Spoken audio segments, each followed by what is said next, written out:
현대사 두 번째 시간입니다. 민주주의 실현과 발전, 각 정부와 민주화 운동과 관련한 여러 내용들 살펴보겠습니다. 1번입니다. 1951년 전쟁 당시 이승만의 주도로 조직한 정당이다. 6.25 전쟁을 얘기하는 건데요. 6.25 전쟁 당시에 당시 이승만 대통령이죠. 주도로 조직한 정당이다. 바로 자유당입니다. 그래서 이승만은 자유당 중심으로 전국을 운영하게 되지요. 2번 보겠습니다. 1952년 마찬가지로 6.25 전쟁 중인데요. 임시 수도 부산이었죠, 당시에. 자, 이 부산에서요, 이승만이 재선을 위해서 개헌을 강행하게 되는데, 이 개헌을 강행하기 위하여 벌어진 사건, 이 부산의 국회의원들을 탄압했었던 사건이네요. 부산 정치파동. 부산의 국회의원들이 있다. 바로 이 개헌이 6.25 전쟁 중이구나라는 걸 알 수 있고요. 이번에 부산 정치파동 이 사건을 계기로 3번 문제로 보겠습니다. 이 정치파동을 계기로 이승만이 헌법을 개정하게 되는데 대통령 직선제로 바꾸고 4년 중임제를 명시한 이 헌법 개정, 그리고 여기에 나와 있지 않은데 양원제를 규정하지요. 대통령 중심제, 양원제 이 두 가지를 발췌했구나. 발췌 개헌. 부산 정치파동의 결과 헌법을 개정하게 되니 발췌 개헌이 되겠습니다. 자, 이 발췌 개헌은 이승만의 재선을 위하여 이루어진 개헌이 되겠죠. 대통령 기존의 간선제, 재헌헌법에서는 간선제, 그리고 이를 바꾼 게 대통령 직선제로 바꾼 발췌 개헌.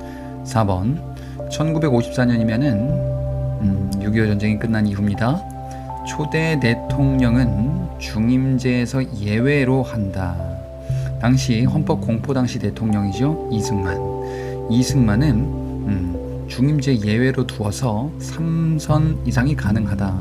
그래서 3선 대통령 선거에 출마하게 되는데 이 헌법이 바로 4.4 오입 개헌이죠. 4.4 오입 개헌은 6.25 전쟁 이후 초대 대통령 중임제 예외. 4.4 오입 개헌 이후 이승만은 3대 대통령 선거에 출마. 5번. 자, 이 4.4 오입 개헌 이후에 대통령 선거가 치러지는데 당시 야당이었었던 민주당, 이 민주당의 대통령 후보. 자, 여기서 못 살겠다 갈아보자라는 구호가 등장하죠. 바로 신익희입니다. 이 신익희 민주당 후보로서 못 살겠다 갈아보자. 당시는 3대 대통령 선거, 이승만과 경쟁하게 되는데 선거를 앞두고 죽었었던 사람이 신익희지요. 4.4 오입 개헌 이후 얘기입니다. 6번, 1958년 자, 이승만은 신익희 죽은 이후에 삼선하게 되는데 그 이후 시기, 자, 유력한 정치 경쟁자로 떠오른 조봉암. 이 조봉암이 창당한 당이 진보당이었는데 이 진보당 간부들을 사형에 처한 사건, 바로 진보당 사건이었습니다. 진보당 사건은 이승만이 3선에 성공한 이후 4선을 앞두고 벌어진 독재 정치, 진보당 사건, 조봉암 죽음. 7번, 자, 이 진보당 사건으로 사형에 처해진 조봉암에 대해서 묻고 있는데요. 조봉암. 자, 이 조봉암은요, 기존의 농지개혁법 제정을 주도하기도 했었던 인물입니다. 3대 대통령 선거에서 출마했다가 이후에 진보당 사건으로 사형에 처해졌죠. 조봉암, 진보당 사건. 8번, 이승만 정부 시기 국가보안법을 개정하여 독재 체제를 강화하는데 이 국가보안법을 개정하는 사건, 이것을 강행하게 되죠. 독재를 강행했었네요. 2.4 파동 또는 2.4 정치파동이다라고도 합니다. 이 사건은 진보당 사건과 정치적인 목적이 같다라고 보시면 됩니다. 어떤 목적인가? 이승만의 독재를 강화하는 사건, 진보당 사건, 그리고 2.4 정치파동 하나 더 있죠. 9번입니다. 1959년 이승만 정권 당시에 신문이 폐간되네요. 이승만 정부 정책에 대해서 쓴소리를 냈다라고 하여 신문을 폐간시키는 막가파 정치다. 이 폐간된 신문이 바로 경향신문이죠. 경향신문 폐간 역시 진보당 사건과 같은 맥락의 사건이다. 이승만의 독재 강화다. 자, 이렇게 강화되던 이승만 독재는요, 10번으로 가볼게요. 1960년 이승만은 헌법 개정은 이제 필요 없죠. 사선을 위하여 이제 조치를 취하게 되는데, 당시 부통령, 자유당의 부통령 후보 이기붕을 당선시키기 위한 부정선거를 저지르게 되지요. 3.15 부정선거.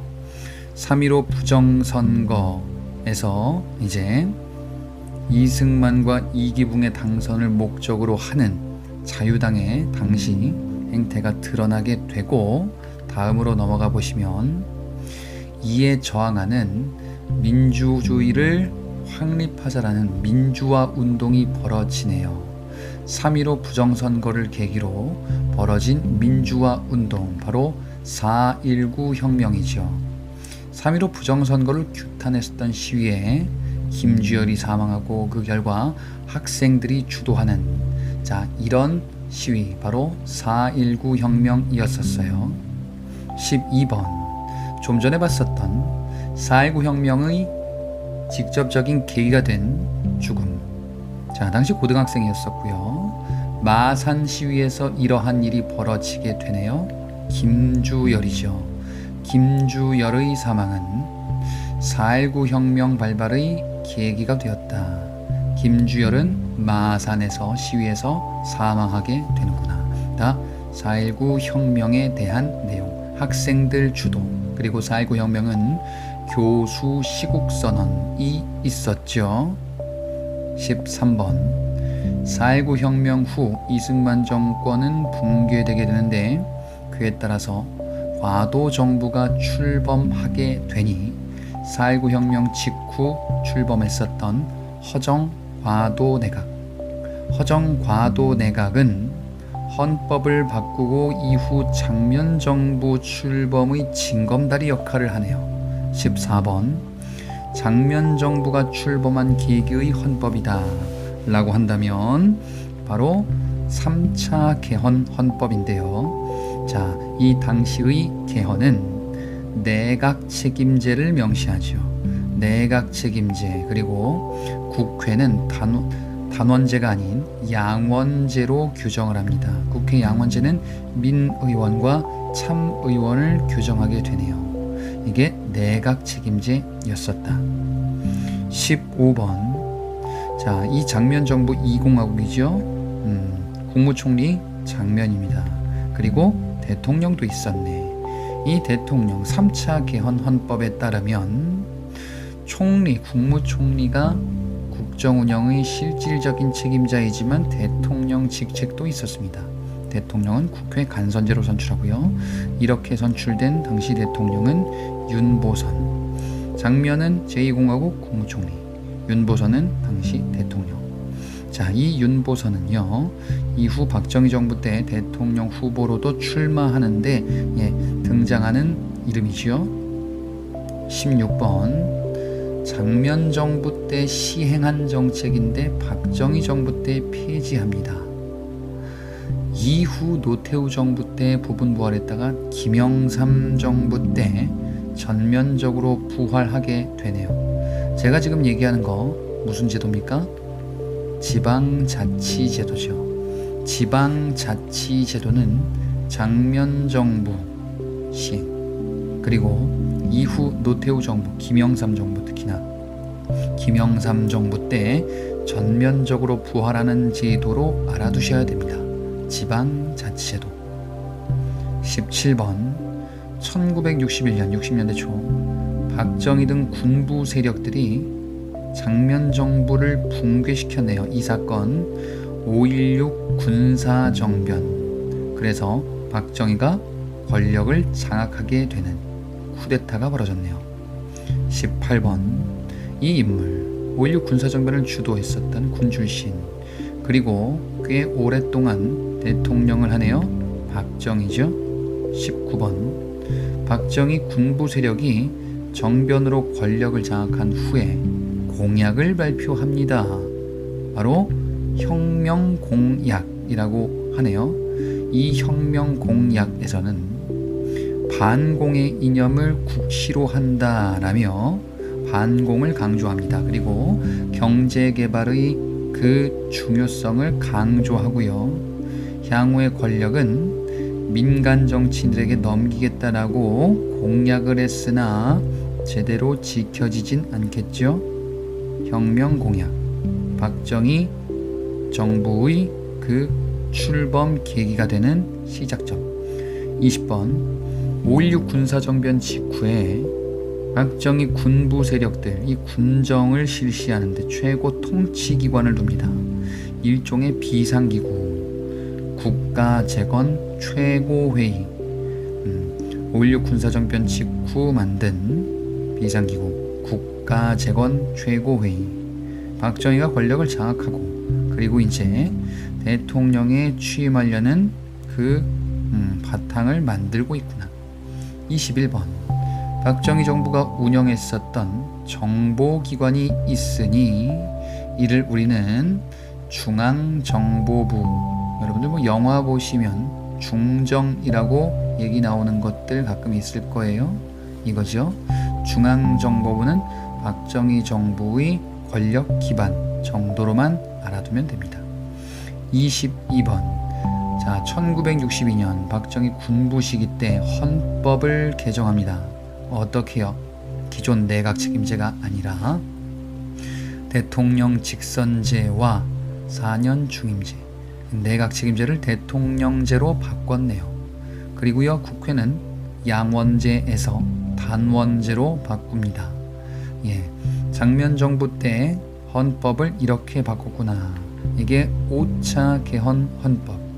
이 5차 개헌 헌법은 대통령제와 국회단원제 이 헌법을 이제 이 헌법을 계기로 박정희가 대통령 선거에 출마하여 윤보선의 승리를 거두게 되네요. 박정희가 대통령에 취임했다. 63번 1962년 일본과 수교 협상을 위한 각서를 쓰게 되는데 내용이 너무 굴욕적입니다. 이렇게까지 해서 일본에게 수교를 해야 되느냐. 자, 이 각서가 바로 김종필 오히라 메모 각서였었죠. 김종필 오히라 메모 각서. 예, 결국 이런 것이 공개가 되면서 굴욕 외교라는 비판이 있었고 24번에 이러한 것에 반발하는 시위가 일어나네요. 한국과 일본의 국교 정상화는 이렇게 해선 안 된다라는 굴욕 외교를 비판하는 시위, 바로 6.3 시위가 되겠죠. 6.3 시위는 박정희 정부 1960년대 있었던 일입니다. 6.3 시위 박정희 정부 60년대 중반. 25번 자, 6.3 시위에도 불구하고 자, 일본과 조약을 체결하네요. 상호간의 관계를 규정하는 이러한 국교 정상화 조약이다. 한일 기본 조약이다. 라고도 이야기합니다. 26번 베트남 파병에 대해서 이슈가 등장하고요. 당시 박정희 정부 1960년대인데요. 자, 베트남 파병을 결정했습니다. 그리고 이후 미국에 각종 군사 경제적 지원을 약속받게 되는데 우리가 지원을 받게 되네요. 그 계기가 된 문서가 바로 브라운 각서. 브라운 각서는 박정희 정부 베트남 파병에 대한 대가 미국과 체결. 27번 자, 베트남에서 전쟁.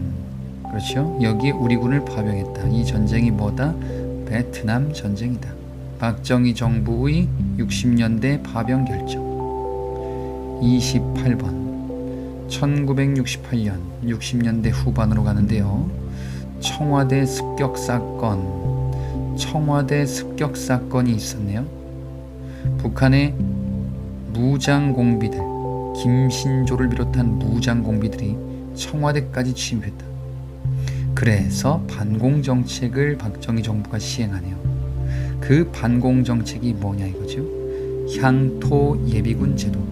향토예비군 제도는 북한의 군사도발, 즉 청와대 습격 사건과 같은 군사도발이 배경이 되어 제정되고 시행되는 정책, 향토예비군 정책. 박정희 정부. 29번. 박정희 정부와 이전 이승만 정부의 야당은 무엇이냐? 이승만 정부 때에는 민주당이었었고요. 박정희 정부 때에는 신민당. 이름이 이렇게 조금 달라졌네요.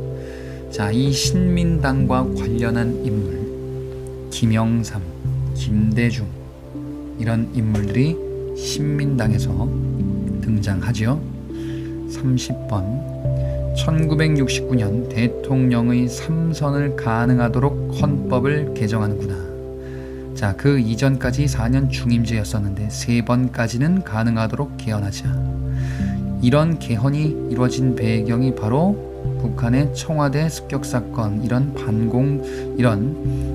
군사 도발, 그리고 반공 정책, 그리고 헌법을 개정한다. 6차 개헌인데요. 3선 개헌이다 라고도 이야기를 하죠. 자, 3선 개헌 이전에 한일 기본조약, 브라운 각서, 향토 예비군 창설, 요렇게 있었습니다. 그리고 박정희는 본격적인 독재 정치를 향해 한 걸음씩 나아가고 있구나. 3선 개헌 이후 박정희는 대통령 후보에 3선에 도전하면서 출마하게 되는데, 당시 야당 신민당에서 대통령 후보로 박정희와 경쟁했었던 이 인물, 신민당의 김대중이죠. 김대중 1970년대 초 7대 대통령 선거, 당시 야당 신민당의 후보 김대중 대통령 후보. 32번. 박정희 정부 시기 70년대 초인데요. 자, 경기도 광주 주민들이 정부 정책에 대항하면서 폭동을 일으킨 사건. 여기서 경기도 광주는 지금의 성남시 쪽이라고 그랬어요. 이 사건은 광주 대단지 사건이다 라고 이야기를 하죠. 광주 대단지 사건. 박정희 정부 시기, 지금 유신체제 이전이에요. 유신체제 이전에 주민들의 저항이다. 33번. 1960년대 말 미국 대통령 닉슨이 외교 정책을 천명합니다. 그래서 냉전이 완화되는 70년대 초 탈냉전에 영향을 주었네요. 이 외교 정책, 닉슨의 외교 정책, 닉슨 독트린. 닉슨 독트린은 탈냉전의 계기가 되었다. 34번. 70년대 초 냉전이 완화되는 현상, 뭐라고 하죠? 탈냉전 또는 데탕트라고도 하죠. 탈냉전, 데탕트는 냉전 대립의 완화. 35번. 1972년 10월 박정희가 장기 집권을 위해서 비상조치를 단행한다. 이를 우리는 유신이다 라고 하죠. 10월 유신. 10월달, 72년 10월달에 이러한 분위기 조성해 두고 이제 개헌을 하겠구나. 36번의 개헌입니다. 자, 이 개헌은 통일주체 국민회의에서 대통령을 선출하도록 하죠. 그리고 대통령의 여러 권한들이 나타나게 되는데, 대표적으로 긴급조치권이 있습니다. 뭡니까? 유신헌법. 유신헌법은 통일주체 국민회의, 긴급조치권, 이런 것을 규정한 헌법. 37번. 자, 7차 개헌인 유신헌법에 따라서 대통령을 선출하는 기관. 통일주체국민회의이죠. 통일주체국민회의는 대통령을 간선제 형태로 선출하게 됩니다. 유신체제 통일주체국민회의. 38번. 유신헌법의 대통령 권한이다. 국민의 기본권도 제한할 수 있네요. 긴급조치권. 유신체제 긴급조치권. 39번. 유신체제 당시에 헌법을 개정할 것을 요구한 서명운동. 유신체제 당시입니다. 자, 이 유신체제에 대항했던 운동이 바로 개헌청원 100만인 서명운동. 자, 유신체제 당시에 개헌청원 100만인 서명운동을 통해서 헌법을 개정해야 된다라는 여론이 확산되기도 했었죠. 40번에 자, 이 정권 당시 북한의 지령을 받아서 별난을 기도했다라고 조작한 사건이 있었구나. 유신체제 때 조작된 사건. 인민혁명당 사건. 유신체제 때의 정부의 탄압. 41번. 자, 유신체제 당시입니다. 마찬가지로 전국 민주청년 학생 총연맹 이들이 구속된 사건인데요. 자, 이 사건은 민청학년 사건이다라고도 이야기를 합니다. 유신체제 당시 저항 피해 민청학년 사건, 그리고 인민혁명당 사건, 인혁당 사건이라고도 하죠. 42번. 자, 이 유신체제에 저항하면서 명동성당에서 여러 인사들이 주축이 되어 발표한 선언이 있다. 바로 3.1 민주구국선언. 3.1 민주구국선언은 유신체제에 저항하는 사건, 당시의 민주화운동, 3.1 민주구국선언. 43번. 1979년. 자, 유신체제 말기입니다. 이 시기 때 발생한 노동운동입니다. 이 노동운동, 유신체제 말기에 바로 YH 무역사건이 있죠.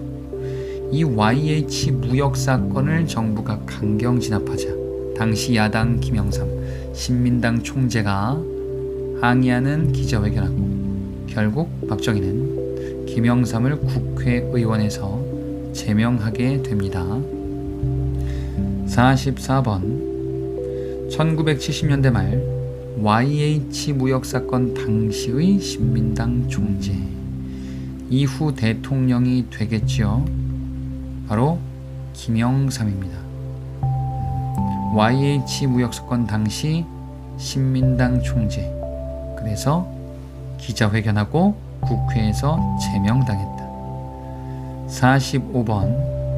1979년 10월 유신체제 말기인데요. 자, 이때 벌어진 민주화운동이다. 부산과 마산을 중심으로 발생한 이 민주화운동, 바로 부마항쟁. 부마항쟁이 널리 확산되자 이를 진압해야겠다. 46번입니다. 이를 진압하기 위해서 권력의 수뇌부들이 모여서 이런저런 이야기를 나누다가 결국에는 박정희가 총에 맞고 사망하는구나. 이 사건 11.6 사태, 박정희의 죽음, 그리고 전두환 신군부가 곧 등장하게 되는데, 이렇게 등장한 사건 바로 12.12 사태가 되겠죠. 47번. 12.12 사태를 일으킨 이 세력, 전두환을 중심으로 노태우 등을 지칭한다. 바로 신군부다라고 이야기를 하네요. 이 전두환 신군부는 12.12 사태 이후에 권력을 장악하기 위한 이런저런 활동을 획책하게 되는데, 이 시기 민주화 운동을 우리는 서울의 봄이다 라고도 이야기를 하지요. 이 시기를 지칭하죠. 이 서울의 봄에도 불구하고 이들의 권력 전탈은 가속화된다. 자, 이에 저항했었던 민주화 운동, 광주 지역이 고립됐네요. 당시 신군부가 5.17 비상계엄 확대 조치 계엄령을 발표하는데, 이 계엄 확대 조치에 반발했는데 광주 지역에서 벌어졌다. 자, 이 사건이 바로 5.18 민주화 운동이죠. 5.18 민주화 운동, 광주 지역 신군부의 저항. 당시 시민들은 무장하게 되네요. 시민군 조직 5.18 민주화 운동. 50번 전두환 신군부 시기 조직한 최고 정치기구입니다. 비상기구죠. 전두환이 만든 어떤 기구, 바로 국가보위 비상대책위원회입니다. 줄여서 국보위, 국가보위 비상대책위원회, 전두환 신군부의 조직. 51번 전두환 신군부가 발표한 강경책입니다. 사회 질서를 정화하겠다. 전두환은 강경책과 유화책을 병행하는데, 강경책으로서 시행한 게 바로 이것을 둔다. 삼청교육대. 삼청교육대는 전두환 신군부의 강경책, 시민들을 통제하겠죠. 52번 전두환 신군부가 주도한 헌법 개정을 이야기하는데요. 바로 8차 개헌 헌법이 있었는데, 내용 볼까요? 전두환 신군부의 8차 개헌은 간선제를 명시합니다. 대통령 간선제. 근데 대통령 선거인단에서 대통령을 선출하네요. 그리고요, 임기가 가장 깁니다. 7년 임기. 그리고 한 번만 7년 단임. 길게 한 번만 해먹겠다. 7년이 가장 길고 전두환 헌법 8차 개헌 헌법입니다. 53번 전두환 정권의 유화책이 있으니, 자, 바로 3S 정책이다 라고 이야기를 하지요. 그래서 이 3S 정책의 일환으로 스포츠, 프로 스포츠들이 전두환 정부 때 출범합니다. 프로야구, 프로축구 등이 출범하게 됩니다. 전두환 정권의 유화책, 3S 정책, 프로스포츠 출범. 54번 1987년 전두환 정부가 뭔가를 발표합니다. 헌법을 바꾸지 않겠다. 바로 4.13 호헌 조치이죠. 4.13 호헌 조치는 당시 시민들의 요구, 헌법을 바꿔라. 어떻게? 대통령 직선제로 바꿔라. 그 요구를 거부한 거죠. 4.13 호헌 조치. 그래서 민주화 운동이 벌어지겠다. 55번 자, 경찰 고문으로 사망한 서울대생이 있네요. 책상을 탁 치니 억 하고 죽었다. 누굽니까? 박종철. 그리고 연대생 이한열이 사망하게 되죠. 박종철과 이한열의 사망은 6월 민주항쟁의 배경이 되기도 했었던 죽음들이었습니다. 박종철의 죽음, 4.13 호헌 조치, 이한열의 죽음, 이러한 사건들은 민주화 운동, 이 민주화 시위를 불이 붙게 만들게 되네요. 6월 민주항쟁이죠.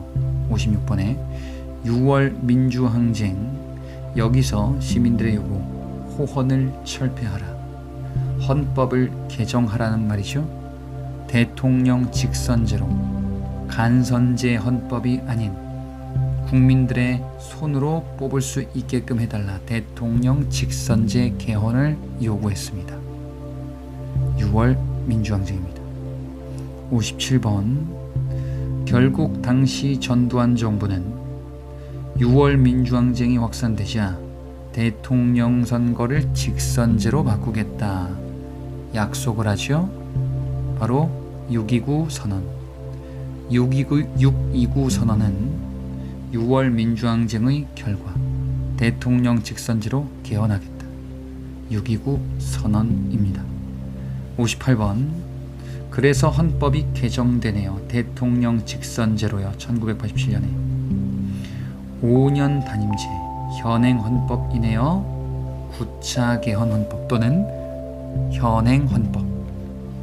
59번 노태우 정부가 출범하네요. 자, 선거에 의해서 노태우가 새 헌법으로 당선이 되고 이 노태우 정부 시기 때 국회가 여소야대로 만들어지는데 야당 의원들 빼와서 여대 야소로 개편하게 되네요. 이 정당 통합을 3당 합당이다 라고 이야기를 하네요. 노태우 정부 시기 때 3당 합당.